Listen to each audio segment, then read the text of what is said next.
రాష్ట్రంలో ఇంటర్మీడియట్ ఫలితాలు విడుదలయ్యాయి. మొదటి సంవత్సరం 70% ఉత్తీర్ణత సాధించగా రెండో సంవత్సరం 83% మంది విద్యార్థులు పరీక్షలు పాస్ అయ్యారు. 10 ఏళ్లతో పోలిస్తే ప్రభుత్వ జూనియర్ కళాశాలల్లో మెరుగైన ఫలితాలు నమోదైనట్లు ఇంటర్ బోర్డు వెల్లడించింది. ప్రభుత్వ జూనియర్ కళాశాలలను ప్రైవేటుకు దీటుగా మార్చడం సహా విద్యాశాఖలో తమ ప్రభుత్వ సంస్కరణల ఫలితంగానే ఉత్తీర్ణత శాతం పెరిగిందని సీఎం చంద్రబాబు, మంత్రి లోకేష్ స్పష్టం చేశారు. ఇంటర్ ఫలితాలను విద్యా, ఐటీ శాఖల మంత్రి నారా లోకేష్ సామాజిక మాధ్యమం ఎక్స్ ద్వారా విడుదల చేశారు. ఇంటర్ ప్రథమ సంవత్సరంలో 70% ఉత్తీర్ణత సాధించగా రెండో ఏడాదిలో 83% ఉత్తీర్ణత నమోదైంది. ఇంటర్ తొలి ఏడాది ఫలితాల్లో 85% ఉత్తీర్ణతతో కృష్ణా జిల్లా అగ్రస్థానం కైవసం చేసుకోగా 82% ఉత్తీర్ణతతో గుంటూరు జిల్లాకు రెండో స్థానం, 81% ఉత్తీర్ణతతో ఎన్టీఆర్ జిల్లాకు మూడో స్థానం దక్కింది. 54% ఉత్తీర్ణతతో చిత్తూరు జిల్లా ఆఖరి స్థానంలో నిలిచింది. ఇంటర్ రెండో ఏడాది ఫలితాల్లో 93% ఉత్తీర్ణతతో కృష్ణా జిల్లా అగ్రస్థానంలో నిలవగా 91% ఉత్తీర్ణతతో గుంటూరు జిల్లాకు రెండో స్థానం, 89% ఉత్తీర్ణతతో ఎన్టీఆర్ జిల్లాకు మూడో స్థానం దక్కింది. 73% ఉత్తీర్ణతతో అల్లూరు జిల్లా ఆఖరి స్థానంలో నిలిచింది.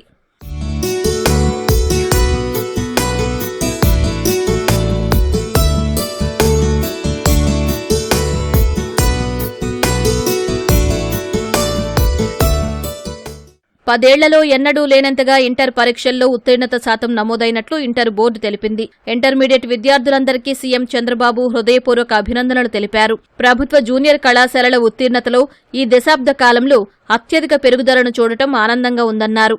గత ఏడాదితో పోల్చితే వరుసగా 11%, 9% పెరుగుదలపై సంతోషం వ్యక్తం చేశారు. విద్యారంగంలో తమ ప్రభుత్వం ప్రవేశపెట్టిన విప్లవాత్మక సంస్కరణలతోనే ఈ అద్భుత ఫలితాలు వచ్చాయని తెలిపారు. అటు ఈ విజయానికి కృషి చేసిన అందరికీ మంత్రి నారా లోకేష్ అభినందనలు తెలిపారు. విద్యా పురోగతికి కృషి చేసిన ప్రతి ఒక్కరి కఠినమైన శ్రమే ఈ ఫలితాలకు కారణమన్నారు.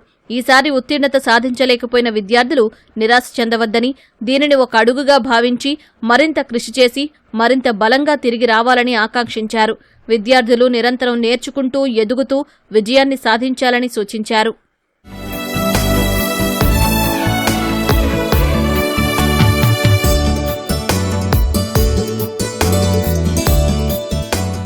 కూటమి ప్రభుత్వం అధికారంలోకి వచ్చిన తర్వాత విద్యాశాఖలో కొన్ని ముఖ్యమైన సంస్కరణలు, విధానాలను తీసుకొచ్చింది. గత వైసీపీ సర్కార్ ఇంటర్ విద్యార్థులకు మధ్యాహ్న భోజనం, ఉచిత పాఠ్యపుస్తకాల పంపిణీ రద్దు చేయగా లోకేష్ బాధ్యతలు చేపట్టిన తర్వాత సర్వేపల్లి రాధాకృష్ణన్ విద్యార్థి మిత్ర పేరుతో ప్రభుత్వ జూనియర్ కాలేజీల్లో చదువుతున్న విద్యార్థులకు ఉచితంగా పాఠ్యపుస్తకాలు, నోట్ పుస్తకాలు అందించారు. ఇంటర్ విద్యార్థులకు డొక్కా సీతమ్మ మధ్యాహ్న భోజన పథకాన్ని అమలు చేశారు. 5 ఏళ్ల తర్వాత 2024లో 217 మంది ప్రిన్సిపల్స్ కు ప్రమోషన్లు ఇచ్చారు. 2024 ఏడాది అక్టోబర్ నుంచి సెంట్రలైజ్డ్ అసెస్మెంట్ చేశారు. అంతర్గత పరీక్షల్లో విద్యార్థుల ఫలితాల ఆధారంగా ఉపాధ్యాయుల పనితీరును సమీక్షించడంతో పాటు విశ్లేషించారు. కాలేజీల పనివేళలను ఉదయం 9 నుంచి సాయంత్రం 5 గంటల వరకు పెంచారు.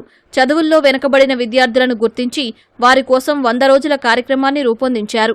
ఆయా విద్యార్థులను కేటగిరీలుగా విభజించడం సహా స్టడీ మెటీరియల్ అందించి వారికి వెన్నుదన్నుగా నిలిచారు.